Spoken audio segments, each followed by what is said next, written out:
Aquila shuddered. Several feet of her bow would vanish beneath the surface. Then the ship's bow would snap back upward and above the Bering Sea. The anchor chain holding the ship would right herself for the next swell in the Aleutian roller coaster. Over his decades in the Bering, Garcia had seen these roller coasters unnerve even veteran crabbers and cotters. Garcia himself would never have set out from Kiska at night under normal circumstances, not even for the short 5-mile trip to the ship's present position. The harbor might as well be 500 miles away if the wind and waves were to roar in without warning. The Aquila's mission, however, was not an ordinary voyage for Garcia. This was no fishing trip. The Aquila was on a mission Garcia viewed as, at best, highly quixotic. The Bering Sea veteran didn't believe that John Abele had the proverbial chance in hell of finding what he and his brothers, Bruce and Brad, were seeking. The Abele brothers were engaged in a decades-long quest to solve one of World War II's last and most baffling mysteries, the fate of the submarine USS Grunion. She had disappeared without a trace somewhere off Kiska on July 30th, 1942. The mission was personal for the brothers. They had last seen their father, 38-year-old Lieutenant Commander Mannert Jim Abele, at Sunday lunch at the New London, Connecticut Naval Officers Club in May 1942. For 65 years, all the Navy would tell his widow, Catherine K. Abele, and her boys was that Jim Abele and his 69 crewmen were missing and presumed lost. It was an official line that Kay and her sons questioned all their lives.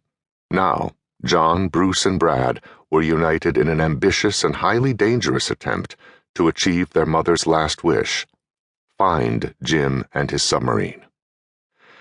Their search had led them to the Aleutians for a second summer straight. Kiska, some 1,500 miles from the Alaskan mainland, was and is a forbidding sight, treeless and fog-bound, guarded by a looming active volcano.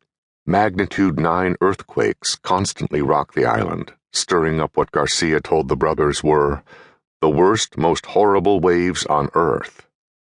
After John Abele saw Kiska for the first time, he told his wife Mary, "It's Lord of the Rings meets Nanook of the North, the edge of the earth." Garcia had reasons, besides deadly weather, to regard the Abele's mission with skepticism. National Geographic had backed out of the expedition at the last minute, after asking to send a writer and a photographer aboard the Aquila, because Robert Ballard, the world-renowned oceanographer and explorer who had found the Titanic, doubted the Grunion could be found. Even if the submarine had not broken apart on volcanic outcrops on her way to the bottom, Ballard had little confidence that a successful search in the Bering's rough currents was possible, whether by sonar or submersible. Other experts agreed that the submarine was lost forever. David Gallo, an oceanographer and Ballard protege, who had joined John Abele aboard the Aquila, confessed that his colleagues at the Woods Hole Oceanographic Institute rated the chances of finding the sub at 0. The Aquila's crew placed bets on how long it would take the Abeles to give up their search. So U.S. Navy officials, a legion of scientists and seamen, and the world's preeminent shipwreck hunter had all told the Abeles repeatedly that no one would ever find the Grunion.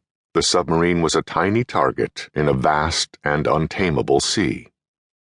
But John and his brothers had sedulously pursued every possible clue, from long-forgotten Japanese naval records to a sonar scan hit that Ballard had dismissed as merely an underwater volcanic mass or a surface ship. And finally, they were about to find out whether their long quest was in vain. The sudden calm of the Bering Sea had allowed them to complete their run to the spot where they believed the Grunion lay, just a few miles off Kiska.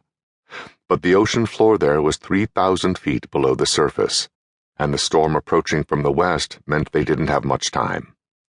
At 9 p.m., Garcia cut the engines.